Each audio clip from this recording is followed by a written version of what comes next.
पण आज बालमानसशास्त्र अध्यापनशास्त्र lecture सिरीजचं 10वं lecture बघणार आहे. त्यामध्ये आज आपण अध्ययन उत्पत्ती भाग 1 बघणार आहोत. तत्पूर्वी यापूर्वी झालेले महाटॅट 2024साठीचे 9 लेक्चर तुम्ही या सिरीजमधले बघून घ्या, जेणेकरून तुम्हाला अभ्यासाची व्यवस्थित लिंक लागेल. आणि चॅनलवर जर नवीन असाल तर चॅनलला लाईक करा, सबस्क्राईब करा आणि शेअर करा. चला तर बघूया अध्ययन उत्पत्ती भाग 1.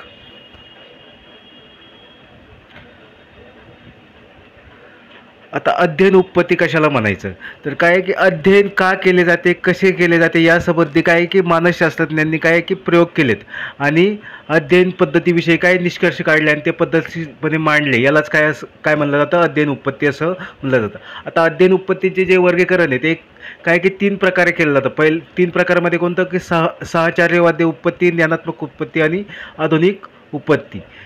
ठीक आहे. आता उत्पत्ती आणि उत्पत्तीचे जनक आणि तो कोणत्या प्राण्यावर प्रयोग केला गेला ते आपण थोडक्यात बघणार आहोत. तर थॉर्नडाईक यांची जी उत्पत्ती ती काय की प्रयत्नप्रमाद पद्धती म्हणून ओळखली जाते आणि त्यांनी मांजरावरती प्रयोग केलेला आहे. त्यानंतर पॅव्लोव यांची जी उत्पत्ती ती अभिजात अभिसंधान म्हणून ओळखली जाते आणि त्यांनी कुत्र्यावर प्रयोग केलेला आहे. आणि स्किनर जे आहे शास्त्रज्ञ मानसशास्त्रज्ञ त्यांनी काय केलं की साधक अभिसंधान ही उत्पत्ती काय आहे की त्यांची उत्पत्ती म्हणून ओळखली जाते आणि त्यांनी कबुतरावर प्रयोग केलेला आहे. कोहलरोव कोपका यांची जी उत्पत्ती ती मर्मरोष्टीमूलक उत्पत्ती म्हणून ओळखली जाते आणि त्यांनी चिंपाची या माकडावरती प्रयोग केलेला आहे. आसुबेल यांची अध्ययन व अनुदेशन उत्पत्ती म्हणून ओळखली जाते. कटलेविन यांची क्षेत्रीय उत्पत्ती या नावाने ओळखली जाते. डॉक्टर ब्लूम यांची प्रभुत्व संपादन उत्पत्ती म्हणून ओळखली जाते. अल्बर्ट बांदुरा यांची काही सामाजिक निरीक्षणात्मक उत्पत्ती या नावाने उत्पत्ती ओळखली जाते.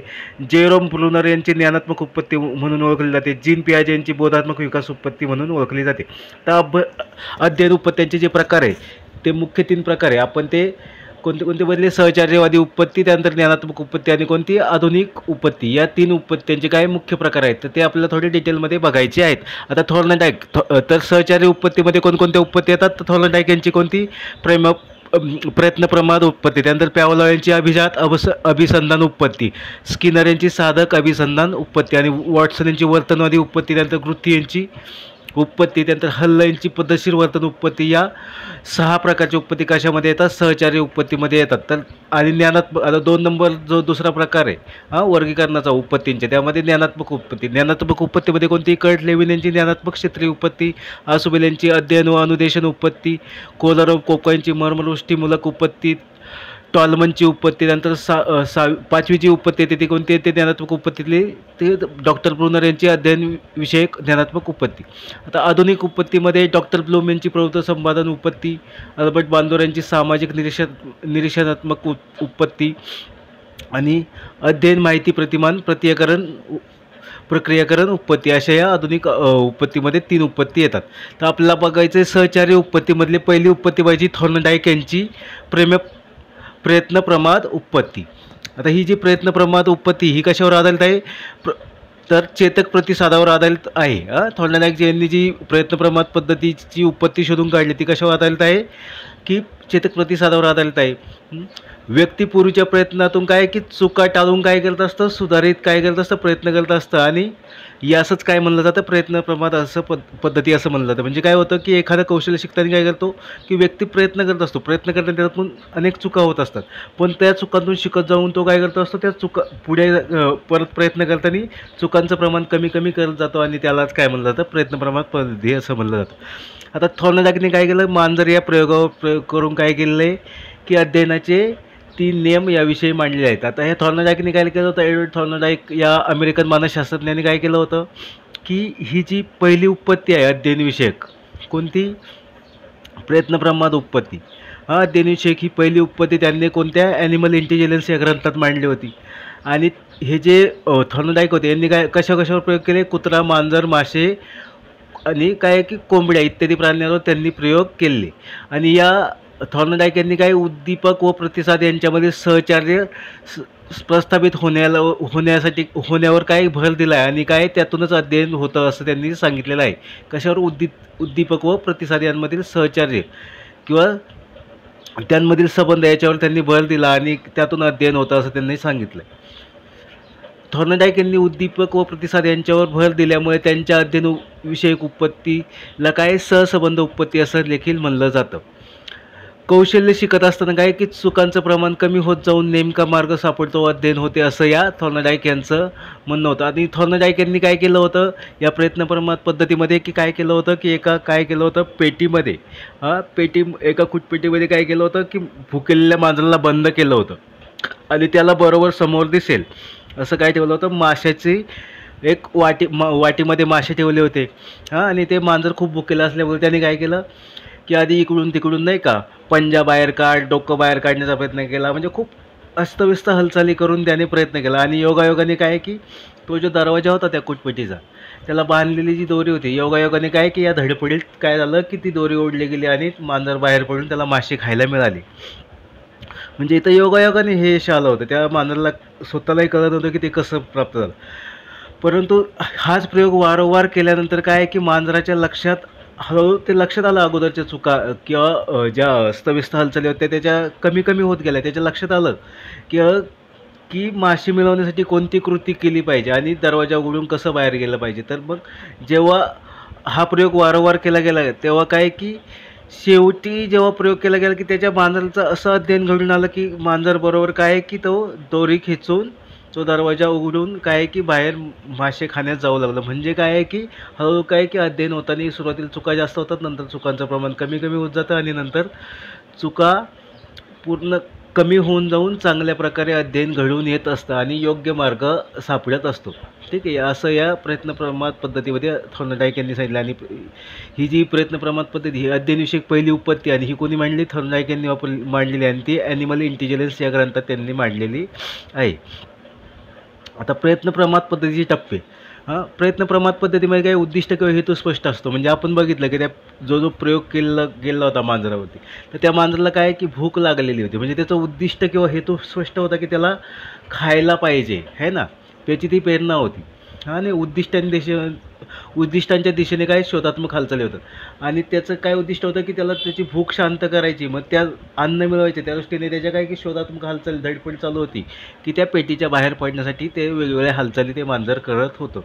आणि काय की या पद्धतीमध्ये प्रयत्नप्रमाण पद्धतीमध्ये काय की योगायोगाने यश मिळतं. आणि या अस्तव्यस्त धडपडीमध्ये काय योगायोगाने काय की त्या कुटपेटीच्या काय दरवाजाची काय झालं होतं की दोरी खेचली गेली होती आणि तो दरवाजा उघडल्यामुळे त्या मांजराला बाहेर जाऊन मासे खायला मिळाले होते. पण त्याला कळलं होतं का कशा प्रकारे बाहेर जायचं, तर ते काय की योगायोगाने त्याला यश मिळालं होतं.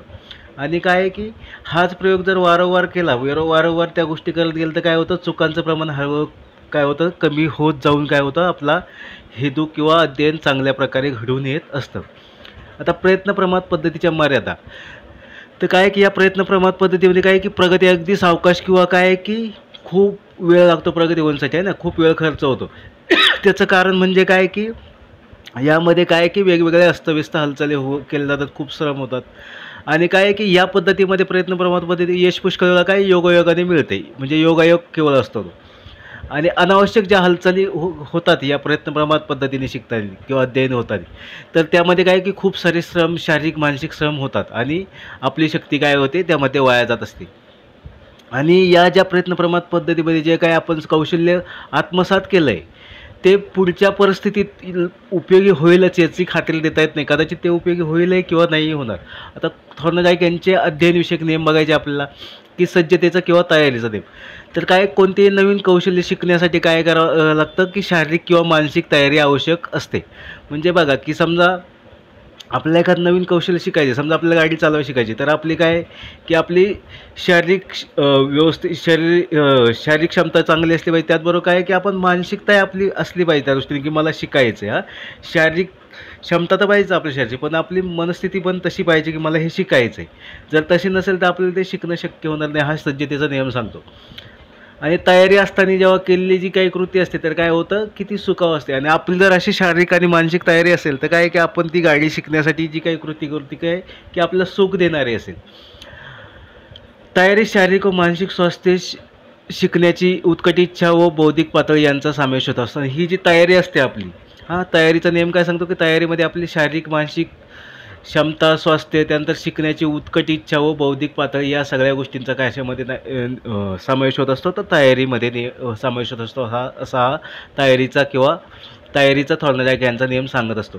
आता दुसरा नियम बघायचा आहे आपल्याला थॉर्नडाईक यांचा अध्ययनविषयक, की पुनरावृत्तीचा किंवा सरावाचा नेम, की एखाद्या गोष्टीचा सराव जेवढा अधिक करावा तितकी ती गोष्ट काय होते दृढ होत असते किंवा तितकी ती गोष्ट काय सहजतेने आपण करू शकतो. असा हा पुनरावृत्तीचा किंवा सरावाचा नेम सांगतो.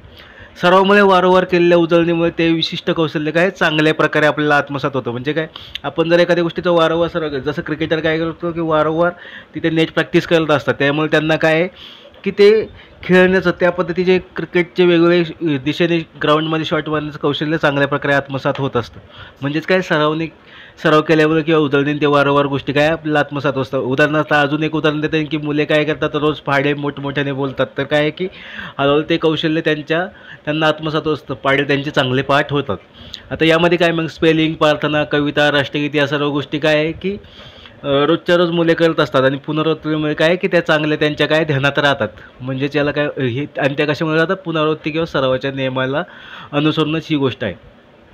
अध्ययन केलेल्या कृतीत काय होते, मग सरावामुळे काय होते, सफाई येते. आणि आपण एखादी गोष्ट शिकली, समजा सचिन तेंडुलकर कवडरावी मारायला शिकला सुरुवातीला, पण त्याने तो वारंवार सराव केला म्हणून काय की तो सहजतेने तो मारू शकला. समजा एखादा मुलगा काय की गणित सोडवायला शिकला, बेरीज वजाबाकी करायला, त्याला जमायला लागलं, कसं करायचं हे कौशल्य तो शिकला, अध्ययन झालं त्याचं, पण त्याने ते वारंवार खूप सारे उदाहरणं सोडवल्यामुळे काय की त्याला ते सहजतेने आणि कमी वेळात सोडवता येऊ लागले. याला म्हणायचं काय की अध्ययन केलेल्या कृतीमध्ये काय होतं, मग सफाईदारपणा काय होतो, पुनरावृत्ती किंवा सरावाच्या नियमाने येत असतो, असं त्यांचं म्हणणं आहे थोडं. आता ते परिणामाचा नेम, तिसरा नेम काय, परिस्थिती आणि प्रतिक्रिया यामध्ये संबंध जेव्हा काय असतात, सुख देणार असतो, तेव्हा काय होते की त्या दोन्हींमधील परिस्थिती आणि प्रतिक्रियामधील संबंध काय होतात, दृढ होतात किंवा चांगले होतात. आणि परिस्थिती आणि प्रतिक्रियामध्ये संबंध जर दुःख देणारे असतील तर काय होतात, ते संबंध काय होतात, क्षीण होतात किंवा लांब जातात. आता जसं उदाहरण घ्यायचं झालं तर काय की विद्यार्थ्याने एखादं प्रश्नाचं उत्तर काय दिलं, वर्गात दिलं, त्याला जर शिक्षकांनी शाबासकी दिली तर काय होईल की त्याचा जो म्हणजे ती परिस्थिती आणि त्यांचा संबंध काय होईल, मग दृढ होईल, आहे ना, त्याला ते सुखदायक संबंध होतील, आहे ना. आणि मग काय होईल की तो वारंवार वर्गात उत्तर देण्यास काय होईल, उत्साहित होईल त्यावरून किंवा प्रोत्साहन भेटेल त्याला त्यातून. आणि दुसरं उदाहरण आपण जर दिलं की सायकल चालवणारा मुलगा जर सायकल शिकताना काय झालं की त्याचा ब्रेकमध्ये काय झालं, बोट अडकल्यामुळे जर त्याला वेदना झाल्या तर ही परिस्थिती त्यासाठी कशी आहे की दुःखदायक आहे. म्हणजे परिस्थिती आणि प्रतिक्रियांमध्ये संबंध का झाला, दुःखदायक, क्षीण झाल्यामुळे काय होईल की तो ती सायकल चालवायला म्हणजे तो तयार होणार नाही किंवा तो शिकण्यास ते तयार असणार नाही. या प्रकारचा हा परिणामाचा नियम आहे. ठीक आहे. आता थॉर्नडाईक यांच्या उत्पत्तीचे शैक्षणिक महत्त्व. थॉर्नडाईक यांच्यामध्ये शैक्षणिक महत्त्व आपल्याला बघायचं उत्पत्तीचं काय की अध्ययनासाठी गरज ही पेरणं खूप गरजेची असते. त्यांचं असं म्हणणं आहे की कोणतीही गोष्ट शिकण्यासाठी किंवा अध्ययन होण्यासाठी काय की त्या गोष्टीची गरज असणं त्या व्यक्तीला खूप गरजेचं असतं. बिना गरजेची कोणतीही गोष्ट घडणार नाही असं थॉर्नडाईक यांचं म्हणणं होतं. म्हणजे हेतुरहित किंवा प्रेरणाशून्य अध्ययन अस्तित्वात येऊ शकत नाही असं थॉर्नडाईक, म्हणजे कोणताही हेतू नसेल किंवा प्रेरणा नसेल तर अध्ययन होणार नाही असं थॉर्नडाईक सांगतात. पूर्वीच्या चुका टाळून प्रयत्न केल्यास काय अध्ययन चांगलं होतं. म्हणजे पूर्वी ज्या काही चुका होत्या, सुरुवातीला शिकताना या अध्ययनामध्ये चुका होतात, हे आपण बघितलं आहे की अध्ययन वक्र शिकताना पण बघितलं आहे की सुरुवातीला चुकांचं प्रमाण जास्त असतं. त्या टायपिंगच्या उदाहरणात बघितलं होतं, नंतर ते कमी कमी होत जातं, आहे ना. पठारावस्था येते, नंतर अंतिम प्रगतिष्टाप येतो, नंतर ते काय म्हणतात मानसिक परिसीमा, आहे ना, परिसीमा हे पर्यंत येतं. म्हणजे त्या अवस्था आपण त्या अध्ययन वक्रामध्ये बघितलं आहे. ते कशाप्रकारे म्हणजे सुरुवातीला चुका कमी होतात, नंतर काय होतं चुकांचं प्रमाण काय टाळून प्रयत्न केल्यास काय होतं, अध्ययन चांगलं होतं, असं या थॉर्नडाईक यांचं म्हणणं आहे. आणि अध्ययनासाठी काही शारीरिक व मानसिक तयारी महत्त्वाची असते. आता बघा, अध्ययन चांगलं होण्यासाठी काय आहे की आपली शरीराची जी अवस्था आहे म्हणजे निरोगी शरीर असणं खूप गरजेचं आहे. आणि जी आपली जी मानसिक जी अवस्था आहे म्हणजे काय की आपल्या डोक्यात ताणतणाव नसावेत, है ना, आपली मनस्थिती चांगली प्रसन्न असावी, असं हे थॉर्नडाईक सांगतात. म्हणजे काय अध्ययनासाठी शारीरिक आणि मानसिक तयारी असणं महत्त्वाचं असतं. तर एखाद्या गोष्टीची काय की वारंवार आवर्तन केल्याने काय चैतिक प्रतिसादाचे संबंध काय होतात, अधिक मजबूत होत असतात, असं थॉर्नडाईक म्हणतात. की काय केलं की आपण एखादी गोष्ट वारंवार केली म्हणजे तिची वारंवार रिव्हिजन केली तर काय होत असतं की तो जो चेतक असतो आणि त्याला दिला जाणारा प्रतिसाद यांच्यातील संबंध कसे होत असतात, मजबूत किंवा चांगले होत असतात. असं म्हणजे बघा की समजा आपण गणित सोडवायची प्रॅक्टिस करतोय गुणाकाराची, आणि ती आपण वारंवार जर केली तर काय होऊन जाणार, तो सरावाने काय होणार की आपल्याला ते अधिकाधिक आनंद देत जाणार ते गणित, म्हणजे तो गुणाकार करण्याची क्रिया. आणि आपल्याला खूप सारी गुणाकारची गणितं काय होणार, सोडवशी वाटणार. म्हणजे काय होणार, चेतक आणि प्रतिसाद यांचा संबंध कसा होणार, अधिक मजबूत आणि चांगला होणार. आणि मग त्यातून अध्ययन चांगल्या प्रकारे घडून येणार असं त्यातून सिद्ध होतं. तर वर्गाध्यापनात मग काय केलं पाहिजे, शिक्षकांनी काय अध्ययनार्थ्यांना किंवा विद्यार्थ्यांना काय की सुखद अनुभव दिले पाहिजे, जेणेकरून काय होईल, त्यांचं अध्ययन चांगलं घडून येईल, आहे ना. त्यांना दुःखद अनुभव भेटले तर ते काय होतील, अध्ययनापासून लांब जातील, असं या थॉर्नडाईक यांच्या उत्पत्तीचं शैक्षणिक महत्त्वामध्ये त्यांनी स्पष्ट केलेलं आहे. तर चॅनलला जर नवीन असाल तर चॅनलला लाईक करा, सबस्क्राईब करा, शेअर करा. आणि व्हिडिओ कसा वाटला त्याबद्दल कमेंट बॉक्समध्ये जाऊन कमेंट नक्की करा. धन्यवाद. थँक्यू. भेटूया पुढील पार्टमध्ये. अध्ययन उत्पत्ती आणि अध्ययन उत्पत्तीच्या भाग 2 या पार्टमध्ये आणि लेक्चर क्रमांक 11मध्ये आपण भेटणार आहोत नंतर. थँक्यू. धन्यवाद. थँक्यू.